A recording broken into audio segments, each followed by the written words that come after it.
Are you someone who compares yourself to others and it's really, really impacting you? Well, today I'm going to talk about the cost of comparison and what you can do about it in today's episode. So, welcome back to the podcast today. I wanted to talk about this today because, in particular, it's something that I've struggled with many times before, comparing to others. And I was even thinking about this recently because I'm always a work in progress, when I wasn't feeling so good and I was thinking about someone else or something else or a memory. And then it just made me like really anxious, really down, really challenged. And then when I started thinking about me and doing what I love and the confidence I have within inside myself for certain things, I started feeling better. Like I was really bringing power back to me and what's possible. And I think that's a challenge because we live in a world which is encouraging us to compare ourselves to others, and it doesn't always help. So that's why I really want to make this, what I'm going to say, fairly short episode today on comparison, because I don't want to make it overly complicated, because comparison can really be a killer, I personally found, and it's kept me stuck in many moments in my life. I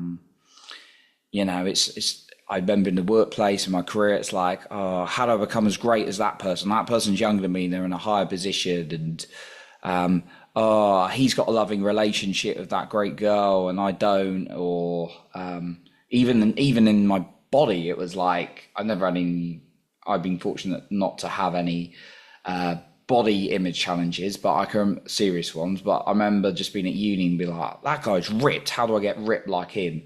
I'm not ripped, so I feel crap about myself. So I've definitely been there with all sorts of different areas of comparisons in my life.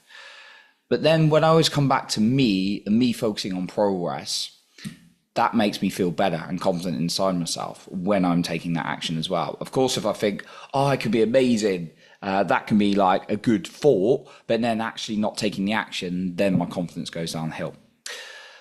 So I wanted to talk about a few points with you today on really working through that fear of comparison. Okay, so the first thing is write down what you want. Write down what is it you want, because when you write down what you want, it gets you focused away from other images of like things you don't want, of what other people are doing and all this comparison. When I write down what I want, which I write down 25 times a day, twice a day, and I like to focus on one area at a time, that really helps me move forward. So I'll be writing, I earn X amount, or I do this. And it really gets me into that kind of energy and frequency of moving forward with something. The second thing is do what you love. Write a list of the things you love doing and then get at least one of them a day in, no matter how many things you got on. Everyone's always busy. I ban that word as much as possible from my life. Because it's just a cop-out excuse of not organising your day enough, in my opinion. So find yourself time to do what you love, even if it's one thing each day. Even if it's like 10 minutes, right? Get up 10 minutes earlier, whatever it is, do something you love. Because when you focus on what you love, it takes you away from comparison. When I get on and I record something in terms of content, I love it. It stops me thinking about other things. Of course, if I'm like doing my men's mental health journal and I'm thinking about the things talking about the things I'm challenged with, and that's another podcast, by the way, if you're interested. It's called the Men's Mental Health and Growth Podcast. But when I'm on there talking about how I'm feeling, that really takes I maybe talk about how I'm feeling, but generally when I'm being creative, it really allows me to focus on me, because that's when I'm in my zone rather than comparing. The third thing is, this is a tough one, and you may not like this. You may think it sounds simple, but it's actually really hard. Spend some time with yourself alone in silence. Sounds so simple, doesn't it? And it is hard. Because we're taught to be like busy in most countries that I know people in anyway, are like taught in that kind of culture, that hustle mentality. There's obviously some places in the world where you've got the more relaxed and chilled kind of just being thing, but certainly in the UK, most people I know, including myself, working for it, is we're taught to like be busy, busy, busy, busy. That bad B word, or the hustle kind of word. So sit with yourself for 30 minutes a day in silence and just see what comes up. You're going to get discomfort. You're going to be not like it, but do it. One of my teachers, Danny Morrell, said when he went through the hardest time of his life, he sat with himself for a day in silence. And it was like he wanted to go drink. He wanted to go try and find a woman or whatever he wanted to do, but he made sure he sat in silence. So just challenge yourself for 30 minutes a day in silence.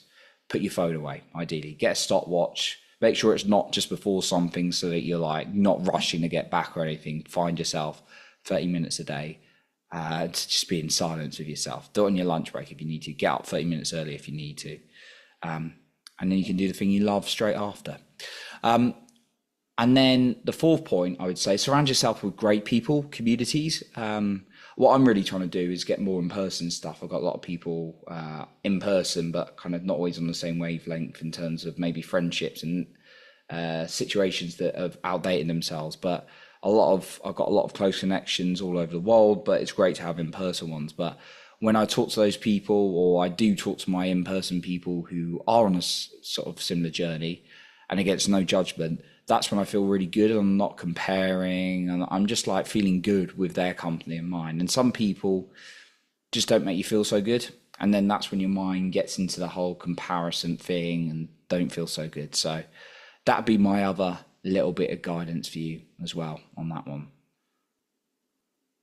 So to wrap up today, we talked about comparison, and the main points around comparison is write down what you want. Gets your brain focused on that. The second one is do what you love doing. The third one is allow yourself time with other people. And then the fourth one is surround yourself with great people as well. So thank you so much for listening. I appreciate you for being here. And remember to lead with your heart and not with fear.